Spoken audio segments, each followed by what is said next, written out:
on as the hyperbolas. You're going to graph hyperbolas using the graph form or standard form of the equation. Now this one completely different from the ellipse is that right here it is. The difference between the two is that minus sign. Now there's no Bert or Ernie idea here, and the way it opens determines on which value comes first. X comes first, then it's going to, your graph is going to do something like this. If Y comes first, then it's going to do something like this. So I need to make sure that you're aware that we're no longer going to have enclosed-in circles or anything like that, that we're going to, these are hyperbolas, they'll look more like parabolas on their side, I guess is a way of putting it, so hyperbola. But anyways, but everything else, for the most part, is going to be the same. Your center, HK, your vertices on this one, your Y values will not change, so it'll be whatever K is here, whatever K is here. Your H is going to be H plus your over number, or H minus the over number. If Y comes first, then your H value doesn't change. Now here, okay, anyways, and then your K value, your vertices will be the K plus your up-down number, or K minus your up-down number. There's a difference between those. Now, here's something to watch. Be very, very careful. Your center doesn't change. Your H is over here. Your K is over here.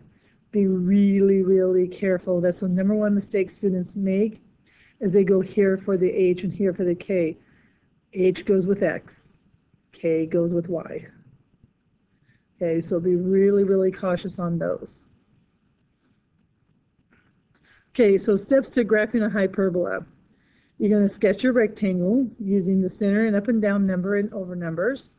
Draw the diagonal asymptotes, the diagonals, which are going to be asymptotes, and then draw your hyperbola through the vertices. There's only one set of vertices, whereas with ellipses you had a major and a minor. So be really, really cautious on these. So here we go.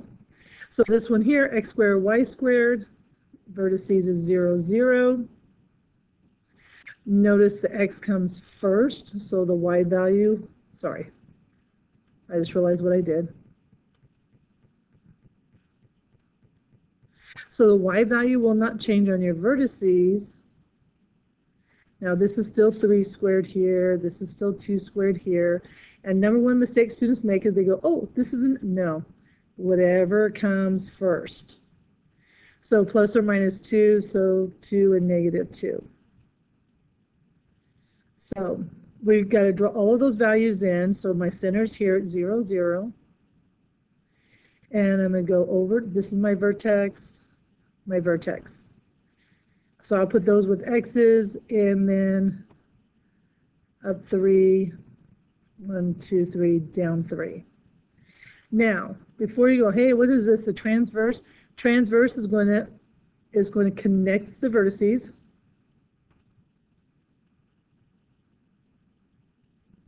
And they're just asking you for the length. So negative 2 plus 2, so add these two together and you're going to get 4. And then this is 3, up 3, down 3, so 3 plus 3 gives you 6.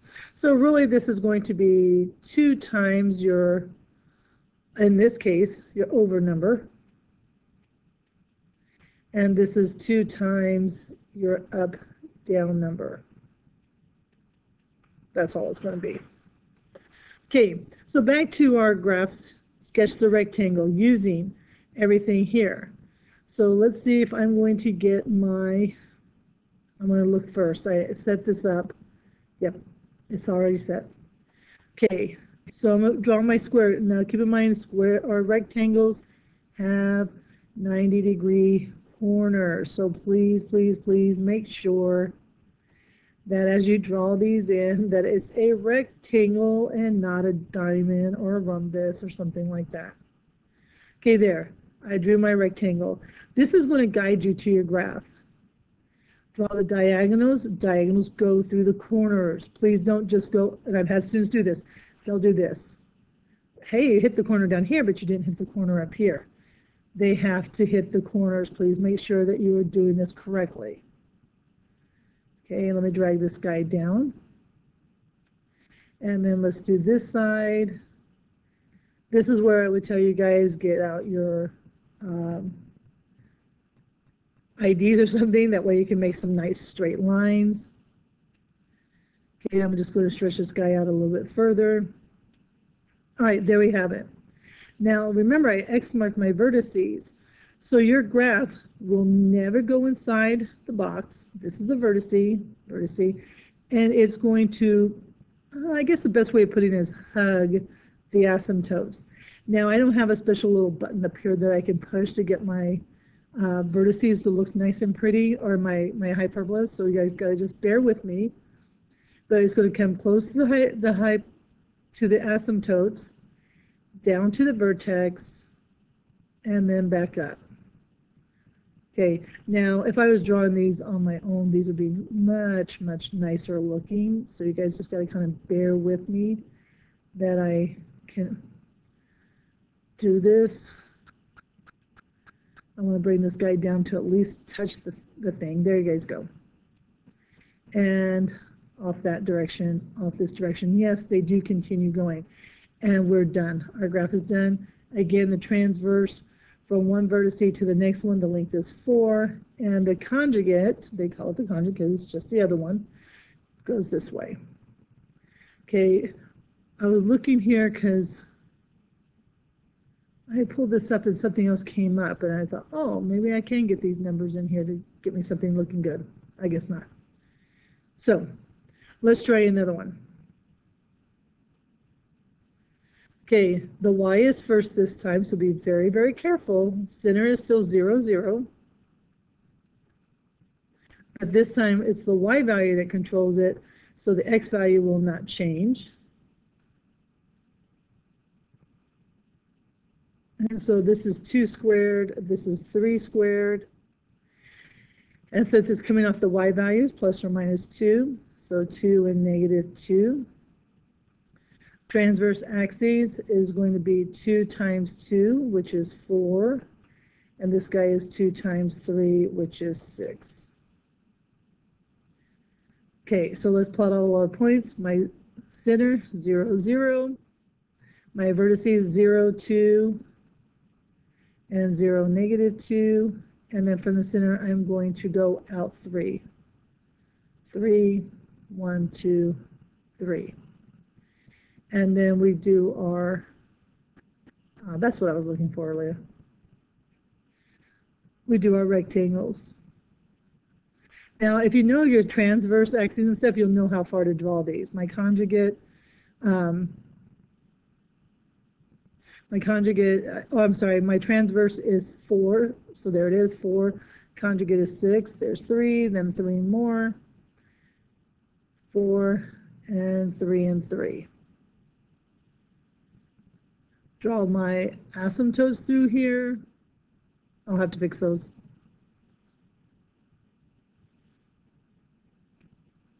So let's fix this guy so he's where he's supposed to be. Bring him down, stretch him out. Fix this guy, bring him down, stretch him out. This other one looked actually pretty good. There we go.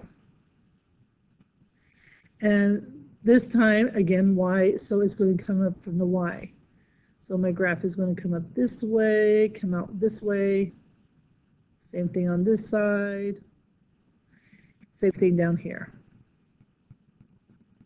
Okay, I should not be crossing the asymptote. It should be kind of drawing across it, going right along it.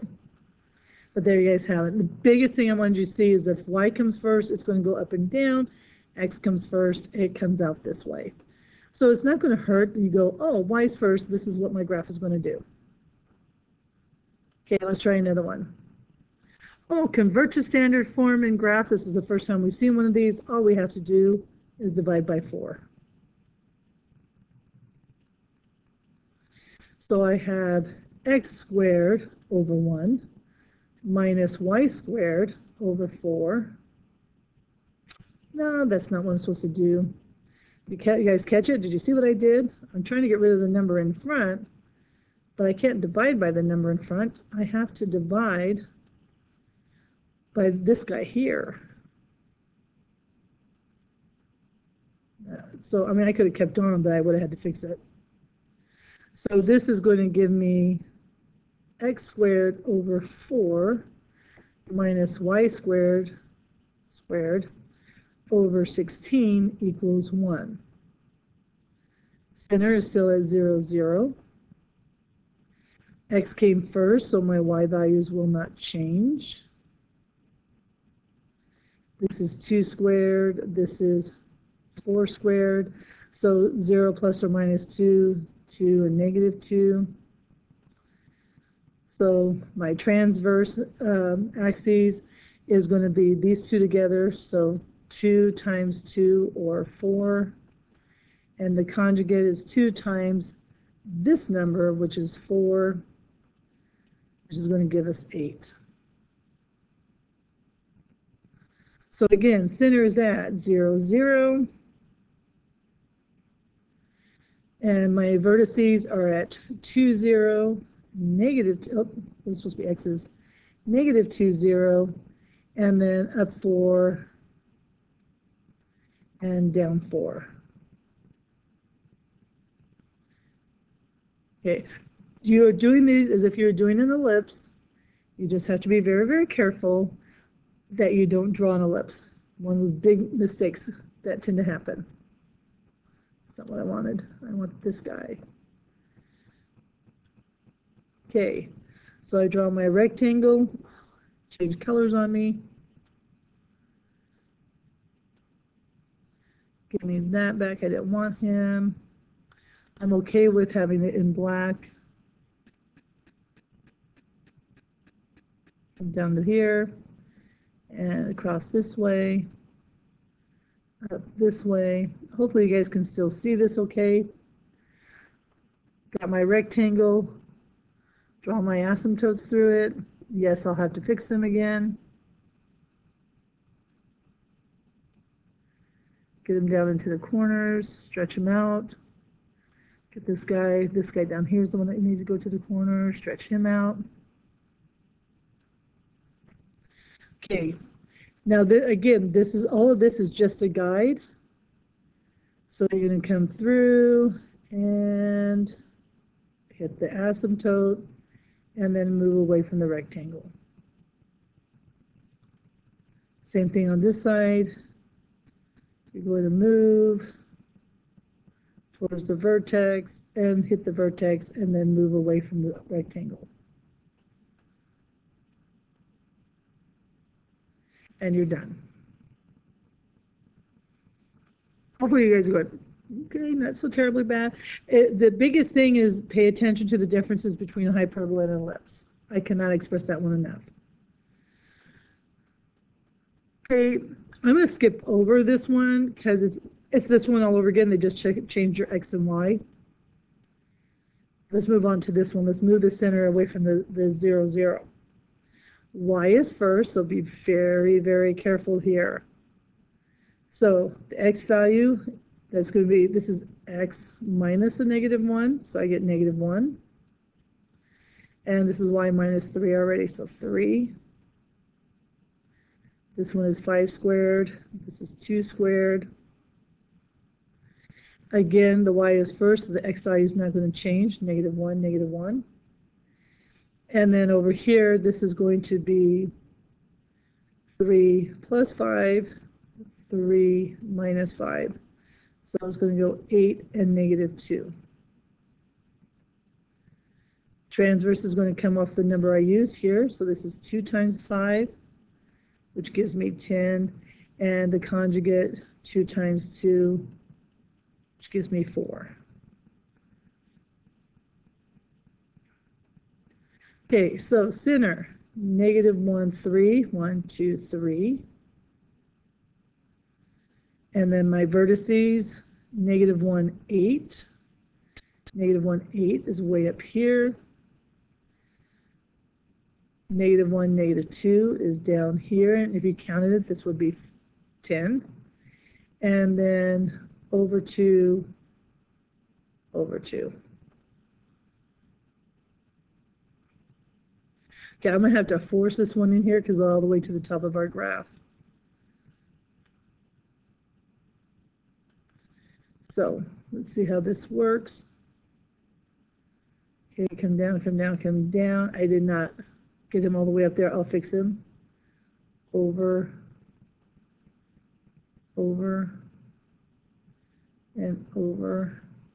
Let's get the asymptotes in there. Like I said, I'm going to have to force our graph in there. So this guy, I'll move him up where he's supposed to be. This guy, make sure he's going through the vertex. Make sure he's going, oh, not the vertex, the corners. Get him down here in the corner. Get this guy up here into the corner. There.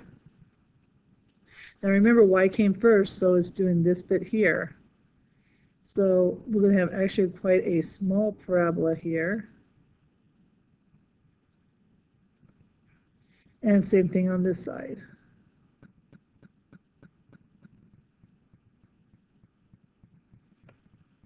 Okay.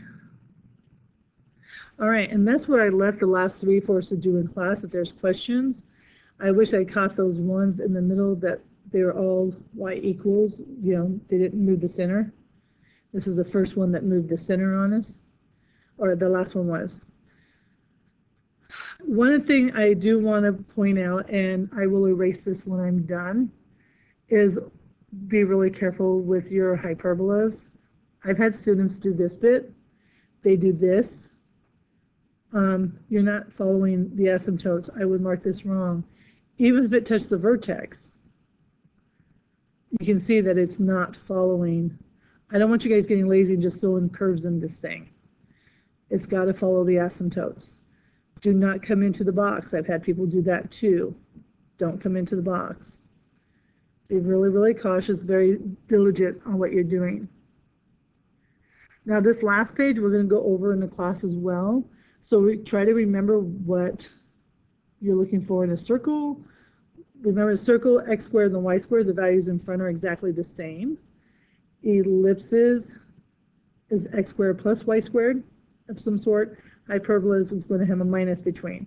So this is a plus, plus, plus, plus, plus, and this is going to be a minus. So that way you can look through these and go, oh, here's all of our generals. Which one is it? But they're going to ask you, is this a circle, ellipse, hyperbola, or a line? Those are your only choices. All right, so again, a worksheet will be given for homework. So on this one, I'll go back to this one. This is where we left off, and good luck.